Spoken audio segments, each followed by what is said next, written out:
আবু মাহজুরা রাদিয়াল্লাহু তাআলা আনহু কিভাবে মুসলিম হলেন আওয়াজ করে শুনেন। হুনাইনের যুদ্ধ ৮ম হিজরি, বিষ্ণু ঈসা ইসলাম হুনাইনের যুদ্ধ শেষে ফিরতেছেন, পথিমধ্যে বেলাল রাদিয়াল্লাহু তাআলা আনহু।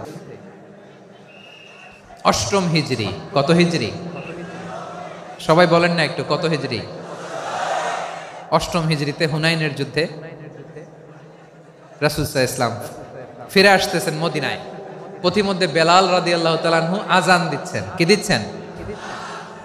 তো পাশে ছিল মুশরিকদের একটা পল্লী, কিছু মুশরিক তরুণ, কিছু অমুসলিম কিশোর, তারা আজানকে ব্যঙ্গ করতেছে, আমাদের বাংলায় মুখ ভেঙ্গানো বলে আর কি। বেলাল রাদিয়াল্লাহু তাআলা আনহু আজান দিচ্ছেন, ওই বাচ্চাগুলো মুশরিক, তো ওরা আজানকে ব্যঙ্গ করতেছে, বিকৃতি করে ওরাও আজান দিচ্ছে। উদ্দেশ্য হচ্ছে আজানকে নিয়ে ঠাট্টা করা। উদ্দেশ্য কি? ঠাট্টা করা। ব্যাপারটা মনে কষ্ট পাওয়ার মতো ব্যাপার না? কিন্তু বিশ্বনবী ওইখানে দেখেন কি খুঁজলেন। বিশ্বনবী খেয়াল করলেন অমুসলিম কিশোরদের মধ্য থেকে একটা কিশোরের গলাটা বড় দরাজ গলা, কণ্ঠটা বড় সুন্দর। খেয়াল করে দেখলেন যে কিছু কিশোর বেলালের আজানকে ব্যঙ্গ করে, বিকৃতি করে, কিন্তু একজনের কণ্ঠ দেখতে পাচ্ছেন না এত দূরে, কিন্তু কণ্ঠটা বড় সুন্দর, দরাজ গলা। বিশ্বনবী সাহাবীদেরকে বললেন, ধরো এগুলারে, ধরো। সবগুলারে ধরে বিশ্বনবীর সামনে আনা হলো। ওরা হাঁটু গেড়ে বসলো। বিশ্বনবী বললেন, তোমাদের মধ্যে কে যেন ব্যঙ্গ করে আজান দিচ্ছিল, তার গলাটা বড় উঁচু, গলার বেসটা বড় মজবুত, মেলোডিয়াস, সুমধুর কণ্ঠ। কে? আবু মাহজুরা বলে, আমার বন্ধুরা সবাই আমার দিকে আঙ্গুল দেখায়, আমি পড়ে গেছি বিপদে। রাসূল সাল্লাল্লাহু আলাইহি ওয়াসাল্লাম বাকি অমুসলিম তরুণদেরকে ছেড়ে দিলেন, বললেন তোমরা যাও। এবার আবু মাহজুরারে পাইছে। আবু মাহজুরার চুলের মধ্যে হাত দিলেন বিশ্বনবী, মাথায় হাত দিয়ে বললেন, এবার আজান দাও দেখি।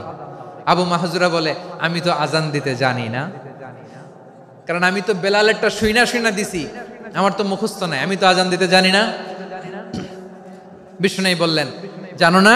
তাহলে আসো, আমি তোমারে শিখাই দেই। সুবহানাল্লাহ পড়েন। আবু মাহজুরা হাঁটু গেড়ে বসে, বিশ্বনবীর মোবারক হাত আবু মাহজুরার চুলের মধ্যে। বিশ্বনবী আজানের মুআল্লিম আবু মাহজুরাকে বলতেছে, ঠিক আছে তোমারে শিখাই দিচ্ছি, আমি যা যা বলবো আমার সাথে সাথে বলো, পারবা? আবু মাহজুরা বলে, পারবো। বিশ্বনবী আজান দিচ্ছেন মাথায় হাত দিয়ে, আল্লাহু আকবার, আল্লাহু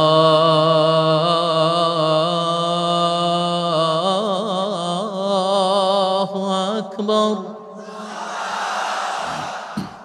আবু মাহজুরা এই বাক্যটা পড়লেন। বিশ্বনবী দ্বিতীয় বাক্য পড়তে আরম্ভ করলেন, আল্লাহু আকবার,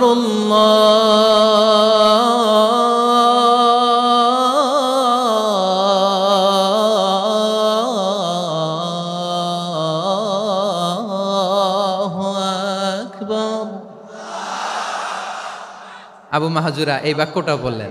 বিশ্বনবী আবু মাহজুরার মাথার মধ্যে হাত দিয়ে তৃতীয় বাক্য পড়লেন, আশহাদু আল্লা ইলাহা ইল্লাল্লাহ,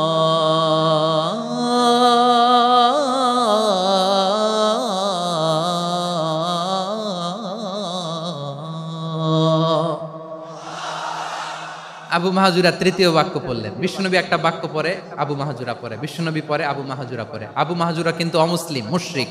আবু মাহজুরা বলে, এক একটা বাক্য পড়ি আমার কলিজাটা গলে ঠান্ডা হয়ে যায়। এতদিন মোহাম্মদকে গালি দিতাম, এখন মোহাম্মদ আমার মাথায় যখন হাত রাখছে আমার সারা শরীর ঠান্ডা হয়ে গেছে। বিশ্বনবী আজান শিখাচ্ছেন, একটা একটা বাক্য পড়ে আবু মাহজুরাও পড়ে, বিশ্বনবী পড়ে, আবু মাহজুরাও পড়ে। পুরো বাক্যগুলো যখন শেষ, আজান শেষ, আবু মাহজুরাও যখন পুরো আজান পড়লেন, আবু মাহজুরা বললেন, এতদিন মোহাম্মদের চেহারা দেখলে আমার ঘৃণা লাগতো, আজ থেকে মোহাম্মদের চেহারার চেয়ে প্রিয় চেহারা আমার কাছে নাই। আবু মাহজুরা বললেন, ও মুহাম্মদ, আজানের বাক্য তো আপনি আমারে শেখালেন, এখানেই শেষ করবেন না, আপনি আমারে পড়ায় দেন, লা ইলাহা ইল্লাল্লাহু মুহাম্মাদুর রাসূলুল্লাহ সাল্লাল্লাহু আলাইহি ওয়াসাল্লাম। বিশ্বনবীর সাথে দাঁড়িয়ে উনি শাহাদা পড়ে মুসলমান হয়ে গেলেন। এবার আবু মাহজুরা বলে, ইয়া রাসূলুল্লাহ, ইয়া হাবিবাল্লাহ, আমি মুমিন হয়েছি, মুসলমান হয়েছি, আপনার কাছ থেকে আজান শিখার সৌভাগ্য আমি লাভ করেছি গো নবী। আমার কণ্ঠের বড় তারিফ করেছেন, আপনি আমার আজানকে আপনি পছন্দ করেছেন। একটা জিনিস আপনার কাছে চাই, আপনি আমাকে মক্কার মসজিদুল হারামের মুয়াজ্জিন হিসেবে অ্যাপয়েন্ট করে দেন।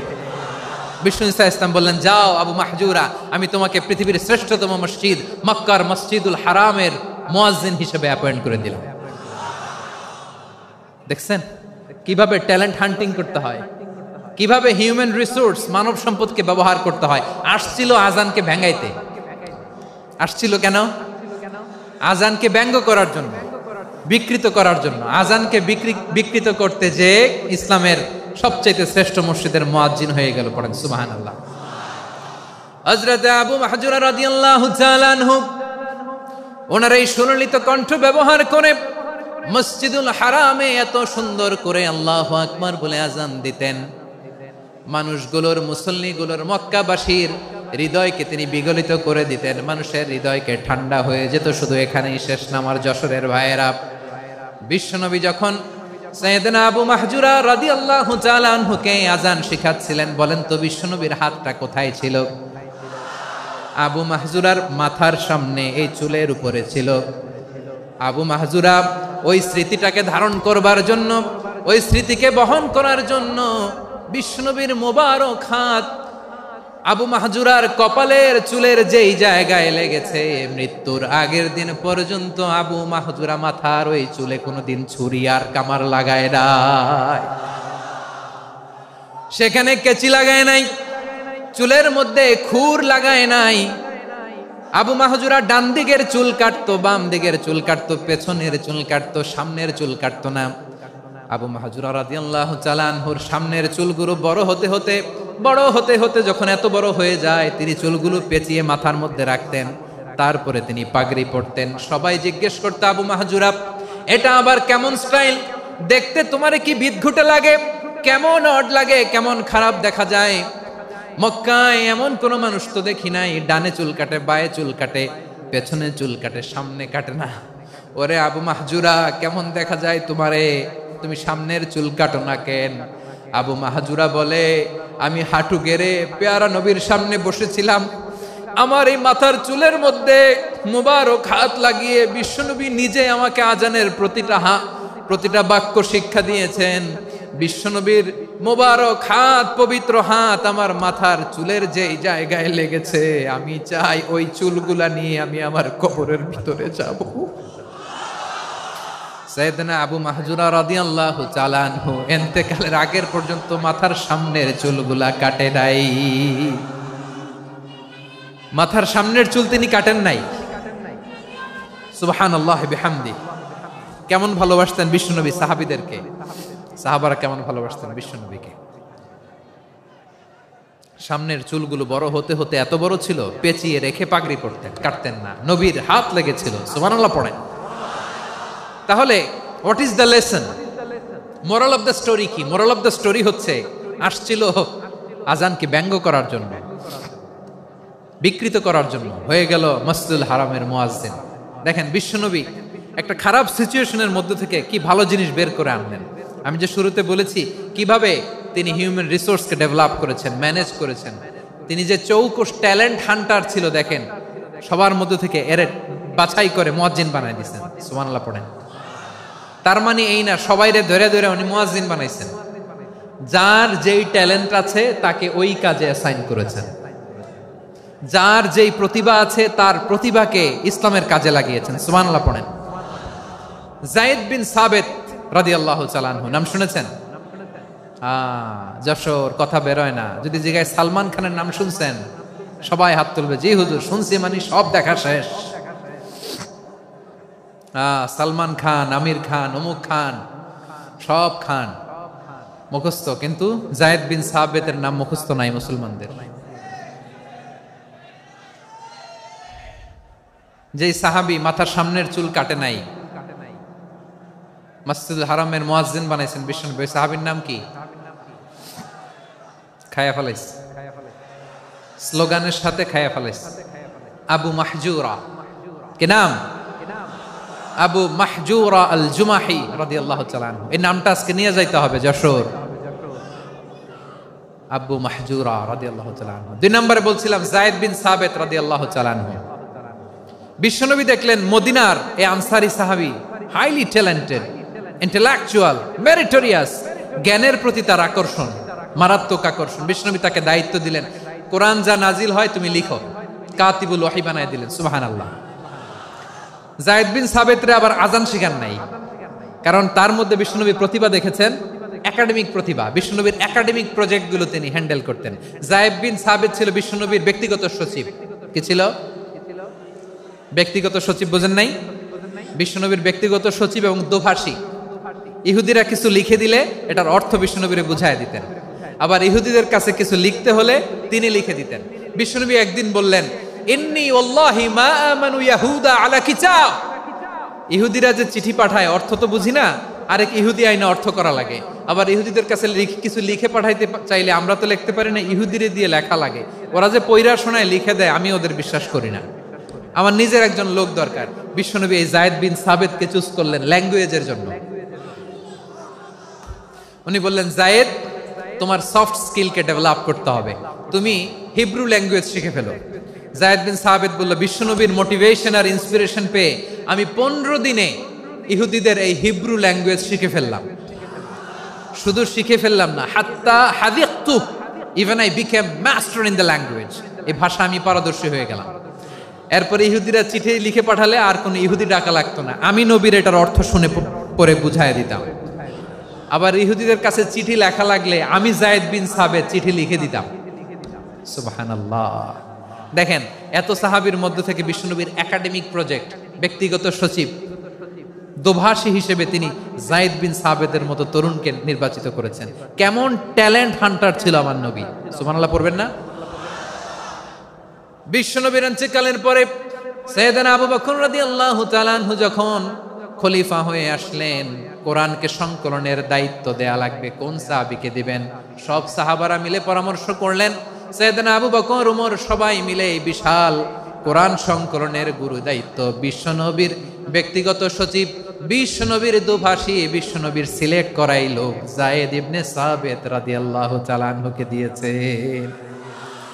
কোরআনের কপি তো আজকে এখানে রাখে নাই। এই যে আজকের যে কোরআন পড়েন, এটা আগে এরকম ছিল না। কোরআন নাজিল হলে সাহাবারা চামড়ার, ওটের চামড়ায় লিখে ফেলতো, ওটের চ্যাপ্টা হাড্ডির মধ্যে লিখে ফেলতো, গাছের গুড়ির মধ্যে লিখে ফেলতো। বিভিন্ন জনের কাছে ছড়ানো ছিটানো ছিল। আবু বকর রাদিয়াল্লাহু তাআলা আনহু একসাথে করলেন, পরবর্তীতে উসমান রাদিয়াল্লাহু তাআলা আনহু একসাথে করলেন 114 সূরার। এখন এই মুসহাফ, এই কম্পাইলেশন, এই কপি আমরা পেয়েছি, যার হিউজ কন্ট্রিবিউশন ছিল। এই পুরো কোরআন কম্পাইলেশনের প্রজেক্ট ম্যানেজার ছিল যায়েদ বিন সাবিত রাদিয়াল্লাহু তাআলা। কোরআন কম্পাইলেশনের প্রজেক্ট ম্যানেজার। দেখেন, উনারে মাথায় হাত দিয়ে আজান শিখায় নাই। সুবহানাল্লাহ কইবেন না? তাহলে প্রথম সাহাবী আবু মাহজুরাকে মুয়াজ্জিন বানাইলেন, যায়েদ বিন সাবিতকে ব্যক্তিগত সচিব আর দোভাষী বানালেন, মুসআব ইবনে উমাইর রাদিয়াল্লাহু তাআলা আনহুকে ইসলামের প্রথম অ্যাম্বাসেডর বানালেন। তাহলে তৃতীয় নাম্বার একজন সাহাবীর নাম বলছি, মুসআব ইবনে উমাইর। মুসআব কি নাম? নামটা কেমন লাগে? এই কয়েকজনের ভাল লাগে, বাকিদের ভাল লাগে না? ভাল লাগে? এই এই আর কয়েকটা মিনিট দেওয়া যাবে না আমাকে আল্লাহর রাস্তে? হ্যাঁ, ঠিক আছে। আমি তোমাদেরকে ভালোবাসা দেখাবো, দোয়া করব, যদি চুপ থাকো, একেবারে চুপ, কষ্ট সহ্য করো। বাকিরা যা সওয়াব পাবে তোমরা ডবল পাবা, যেহেতু কষ্ট বেশি, কিন্তু চুপ। 3 নম্বর সাহাবীর নাম মুসআব। এই ধাক্কাধাক্কি কেন? ধাক্কাধাক্কি কেন রে ভাই? না না না, এরকম হইলে আসবো না যশোর, আমি আর আসবো না। হয় পিছনে চলে যাও, নাহলে চুপ, ধাক্কাধাক্কি নেই। 3 নম্বর সাহাবীর নাম মুসআব। কি নাম? He was the first ambassador in Islam. ইসলামের প্রথম ডিপ্লোমাট, প্রথম কূটনৈতিক, ইসলামের প্রথম কূটনৈতিক, ইসলামের প্রথম ডিপ্লোমাট, প্রথম অ্যাম্বাসেডর মুসআব ইবনে উমাইর। মক্কার তরুণ যুবক, উনি পারফিউম লাগাইলে মানুষ দেখলেই বুঝতো এটা মুসআব লাগাইছে। এমন ড্যাশিং ফেসের ছিল, এমন স্মার্ট ড্যাশিং ফেস, এমন পার্সোনালিটির মানুষ ছিল। মুসআব রাদিয়াল্লাহু তাআলা আনহু। কারণ যিনি ইসলামের স্পোকম্যান হবেন, মুখপাত্র হবেন, তার স্মার্ট হওয়ার দরকার আছে না নাই? আকাবার প্রথম শপথ যখন হলো, তাদের সাথে বিষ্ণু ঈসা ইসলাম মদিনাতে একজন মুখপাত্র পাঠালেন, ডিপ্লোম্যাটকে পাঠালেন, অ্যাম্বাসেডর অফ ইসলাম। তিনি হচ্ছেন মুসআব ইবনে উমাইর। পড়েন সুবহানাল্লাহ। বিশ্বনবী দেখলেন সে অনেক স্মার্ট, তার ডেডিকেশন আছে, সিনসিয়ারিটি আছে, এবং মদিনায় যে আউস খাজরাজ গোত্রের নেতাদের সাথে ডিল করতে হবে, ইহুদিদের সাথে ডিল করতে হবে, ওখানে একজন পাক্কা জানু খেলোয়াড়ের দরকার আছে না নাই? মুসআব ইবনে উমাইর রাদিয়াল্লাহু তাআলা আনহু, ওনাকে বিষ্ণু ঈসা ইসলাম চুজ করলেন। এবং বিষ্ণু ঈসা ইসলামের এই চুজিংটা, এই সিলেকশনটা এত সুন্দর ছিল, তিনি মদিনাতে যে বিশ্বনবী আসার আগেই মদিনার জমিনকে তিনি উর্বর করে ফেলছেন। প্রতিটা ঘরে ঘরে কালিমার দাওয়াত তিনি পৌঁছায় দিচ্ছেন। জুমার বিধান নাজিল হয়েছে, কিন্তু মক্কায় পরিবেশ নাই জুমা পালনের। বিষ্ণু ঈসা ইসলাম একজনকে দিয়ে খবর পাঠালেন, যাও মদিনায় মুসাবকে যে বলো, মুসাব তো আমার শিক্ষক, আমার স্পোকম্যান, মদিনাতে যেন তারা জুমা কায়েম করে। বিশ্বনবীর আগেই মুসআব মদিনার মুসলিমদেরকে নিয়ে মদিনায় প্রথম জুমা কায়েম করে ফেলছে। কোন সুবহানাল্লাহ। ডিপ্লোম্যাটদের কেমন হইতে হয়, অ্যাম্বাসেডারের কেমন হইতে হয়, মুসআব রাদিয়াল্লাহু তাআলা আনহুর কাছ থেকে শিখে নাও। মুসআব নামটা কেমন লাগে? যশোর যাদের সন্তান হবে, ছেলে সন্তান, আমার রাস্তায় পাইলে সবাই জিজ্ঞেস করে, হুজুর একটা নাম দেন, আমার ছেলে হবে। যশোরবাসীর জন্য আমি একটা নাম দিয়ে দিলাম, নাম রাখতে হবে মুসআব। কি নাম? নামটা যাদের ভাল লাগে, ছেলে সন্তান অনাগত আসবে, মনে চাইলে নাম রেখে দিবেন মুসআব রাদিয়াল্লাহু তাআলা আনহুর নামে মুসআব। তাহলে মুসআব রাদিয়াল্লাহু তাআলা আনহুকে বিশ্বনবী ল্যাঙ্গুয়েজ শিখান নাই, সফট স্কিল শিখান নাই। যায়েদ রাদিয়াল্লাহু তিনি হিব্রু ল্যাঙ্গুয়েজ শিখেছেন, সুরিয়ানি শিখেছেন, কিন্তু মুসআবকে তিনি বানিয়েছেন the spokesman of Islam, the first diplomat, the ambassador of Islam. সুবহানাল্লাহ পড়বেন না? আব্দুল্লাহ ইবনে আব্বাস রাদিয়াল্লাহু তাআলা আনহু বিশ্বনবীর কাজিন, চাচাতো ভাই। আবার মাইমুনা রাদিয়াল্লাহু তাআলা আনহু, মাইমুনা নবীর স্ত্রী, তিনি ছিলেন আব্দুল্লাহর আপন খালা। তো নবীর বউ যদি ওনার খালা হয়, নবী তার কি? বুঝে নাই, নবী তার কি? খালু। তাহলে সম্পর্ক অনেক গভীর, কাজিন আবার খালু। ছোট্ট মানুষ, তাই রাতে মাঝে মাঝে ঘরে থাকতো। বিশ্বনবী দেখলেন আব্দুল্লাহ যেহেতু আমার ঘরে ঢুকতে পারে, আব্দুল্লাহরে এই উম্মতের বড় শিক্ষাবিদ বানাইতে হবে। কথা বোঝে নাই? আব্দুল্লাহকে কি বানাইতে হবে? শিক্ষাবিদ, এডুকেটর অফ দিস উম্মাহ, এই উম্মার শিক্ষাবিদ বানাইতে হবে। তাই আব্দুল্লাহ ইবনে আব্বাসকে বিশ্বনবী হাতে কলমে শিক্ষা দিয়েছেন। আহারে, আব্দুল্লাহ ইবনে আব্বাস রাদিয়াল্লাহু তাআলা আনহু, উনাকে বিশ্বনবী হাতে কলমে শিক্ষা দিয়েছেন, যেহেতু উম্মতের শিক্ষাবিদ হবেন, এডুকেটর হবেন। তো বিশ্বনবী রাতে যখন তাহাজ্জুদ পড়তেন, ছোট্ট আব্দুল্লাহ ঘরে থাকতো। বুঝতে পেরেছেন? ছোট্ট মানুষ তো ঘরে থাকতো। তো বিশ্বনবী তাহাজ্জুদের জন্য একবার দাঁড়িয়েছেন, ছোট্ট আব্দুল্লাহ ওযু করে দাঁড়াইছে। আচ্ছা বলেন তো, ইমাম আর মুসল্লি মোট যদি দুইজন হয়, একজন ইমাম একজন মুসল্লি, তো মুসল্লি ইমামের কোন দিকে দাঁড়াবে? ডানে দাঁড়াবে। ছোট্ট আব্দুল্লাহ বোঝে নাই, বিশ্বনবী তাহাজ্জুদ শুরু করেছেন, উনি ইক্তেদা করছেন আর দাঁড়াইছেন বায়ে। কোথায় দাঁড়িয়েছেন? আব্দুল্লাহ বলেন, যখন আমি বায়ে দাঁড়ালাম, আখাযা রাসূলুল্লাহ সাল্লাল্লাহু আলাইহি ওয়াসাল্লাম উযুনি আল ইউমনা ইয়াফতিলুহা, বিশ্বনবী নামাজরত অবস্থায় আমার কান ধরে টেনে আমার ডান দিকে এনে দাঁড় করায় দিলেন। পড়েন সুবহানাল্লাহ। দেখেন, হাতে কলমে শিক্ষা। আর জীবনে ভুল হবে? কথা কয় না, আর ভুল হবে? আর ভুল হবে না। এভাবে বিশ্বনবীর অনেক সঙ্গ পেয়েছেন, সফর করেছেন, একই বাহনে বসেছেন, এক বাহনে বসে লম্বা নাসিহত করেছেন, বলেছেন, ইয়া গোলাম ইহফাজিল্লাহ ইয়াহফাজকা, ইহফাজিল্লাহ তাজিদহু তুজাহাক, ইযা সাআলতা ফাসআলিল্লাহ ওয়া ইযা ইসতাআনতা ফাসতাইন বিল্লাহ। আল্লাহর বিধান মানো, আল্লাহর বিধান রক্ষা করো, আল্লাহ তোমায় রক্ষা করবে। আব্দুল্লাহ, চাইতে হলে আল্লাহর কাছে চাও, সাহায্য চাইতে হলে আল্লাহর কাছে সাহায্য চাও। মনে রাখো, গোটা বিশ্বের সবাই যদি তোমার সাহায্য করতে চায়, ততটুকুই করতে পারবে যতটুকু আল্লাহ তোমার নসিবে রেখেছে। গোটা বিশ্ব যদি তোমার বিরুদ্ধে ষড়যন্ত্রে দাঁড়িয়ে যায়, ক্ষতি ততটুকু করতে পারবে যতটুকু তোমার জন্য বরাদ্দ আছে, এর বাইরে কিছু করতে পারবে না। আওয়াজ করে বলেন ঠিক কিনা? এভাবে হাতে কলমে শিখিয়েছেন, বিশ্বনবীর সঙ্গ পেয়েছেন। উনাকে বিষ্ণু ইসা ইসলাম শিক্ষাবিদ, এডুকেটর অফ দিস উম্মাহ হিসেবে সিলেক্ট করেছেন, হাতে কলমে শিখিয়েছেন। বিশ্বনবী একবার প্রকৃতির ডাকে সাড়া দিয়ে এসেছেন। এখন কি করতে হবে? নামাজের জন্য অজু করতে হবে। বিশ্বনবী এসেই দেখেন অজুর বদনায় পানি ভরা, খুশি হয়ে গেলেন, বললেন কে রেখেছে পানি? একজন বলল আব্দুল্লাহ রেখেছে। বিশ্বনবী অত্যন্ত খুশি হলেন, খুশি হয়ে একটা দোয়া করলেন, বললেন আল্লাহুম্মা ফাক্কিহু ফিদ্দীন ওয়া আল্লিমহু তা'ওয়ীল। আল্লাহ তুমি আব্দুল্লাহকে দ্বীনের বুঝ দিও আর কোরআনের তাফসীর শিক্ষা দিও। বিশ্বনবীর এই দোয়া এমন লাগছে, উনি রাইসুল মুফাসসিরিন, এই পৃথিবীতে যত মুফাসসির ছিল, যত মুফাসসির আসবে, সকল মুফাসসিরের সম্রাট হিসেবে স্বীকৃত হয়েছেন আব্দুল্লাহ ইবনে আব্বাস।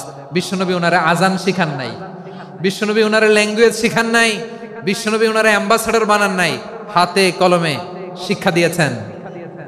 ছোট্ট মানুষ, বিশ্বনবী ইন্তেকাল করলেন। আবু বকরের সময় গেল, ওমরে ফারুকের খেলাফত, তখনও তিনি তরুণ। ওমরে ফারুক রাদিয়াল্লাহু তাআলা আনহু ওনার ক্যাবিনেট মিনিস্ট্রির বৈঠকে এই আব্দুল্লাহ ইবনে আব্বাসকে পাশ দিয়ে বসায় রাখতেন। বয়স্ক সাহাবারা এটা পছন্দ করতো না। তারা বলতো ঘটনা কি, আব্দুল্লাহর মতো ছেলে নাতি আমাদের আছে, এরা কেন রাখে ওমরে ফারুক?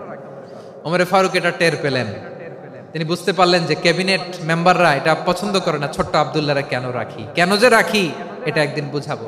একদিন মিটিং এ তিনি সবাইকে বললেন ইদা জাআ নাসরুল্লাহি ওয়াল ফাতহ। এই আয়াত দ্বারা উদ্দেশ্য কি বলেন তো মুরব্বী সাহাবীরা? এক সাহাবী বলেন এই সূরা দ্বারা উদ্দেশ্য, আল্লাহ বলেছেন আমাদেরকে বিভিন্ন ল্যান্ড, বিভিন্ন এলাকা বিজয় করতে হবে। ওমরে ফারুক বললেন না, হয়নি। আরেকজন বললেন বিজয় হওয়ার পর আমাদের বেশি বেশি আল্লাহর বরত্বের ঘোষণা দিতে হবে, এটা উদ্দেশ্য। ওমরে ফারুক বললেন না, হয় নাই। যারে জিজ্ঞেস করেন কেউ পারে না। সব শেষে বিশ্বনবী ছোট্ট আব্দুল্লাহরে বলেন আব্দুল্লাহ ইদা জাআ নাসরুল্লাহি ওয়াল ফাতহ এর দ্বারা উদ্দেশ্য কি বলো তো? ছোট্ট আব্দুল্লাহ বলেন হুয়া আজালু রাসূলিল্লাহ। এই আয়াত দ্বারা বিশ্বনবীর বিদায়কে উদ্দেশ্য নেওয়া হয়েছে। ওমরে ফারুক বললেন হাযা হুয়া, এটাই তো সঠিক উত্তর, এটাই সঠিক তাফসীর এই আয়াতের। কারণ ইদা জাআ নাসরুল্লাহি ওয়াল ফাতহ, যখন আল্লাহর সাহায্য আর বিজয় আসবে, ওয়া রাআইতান নাসা ইয়াদখুলুনা ফি দীনিল্লাহি আফওয়াজা, আপনি দেখবেন দলে দলে ঢলে ঢলে বানের পানির মতো মানুষ ইসলামের দিকে ঢুকতেছে, ইসলামের বিজয় হয়েছে। তো ইসলামের বিজয়ের মিশন নিয়ে নবী আসছে, বিজয়ী যখন হয়ে গেছে এখন তো নবীর বিদায় হবে। জোরে বলেন ঠিক কিনা? কোন সাহাবী এই সূক্ষ্ম কথাটা ধরতে পারে নাই, ওই আব্দুল্লাহ ছাড়া। আব্দুল্লাহ যখন উত্তর দিছে সব সাহাবীদের টনক নড়েছে। এরপর থেকে কোনো ক্যাবিনেট মিটিং এ আর কোনো সাহাবারা কোনো প্রশ্ন করে নাই, আওয়াজ করে পড়েন সুবহানাল্লাহ।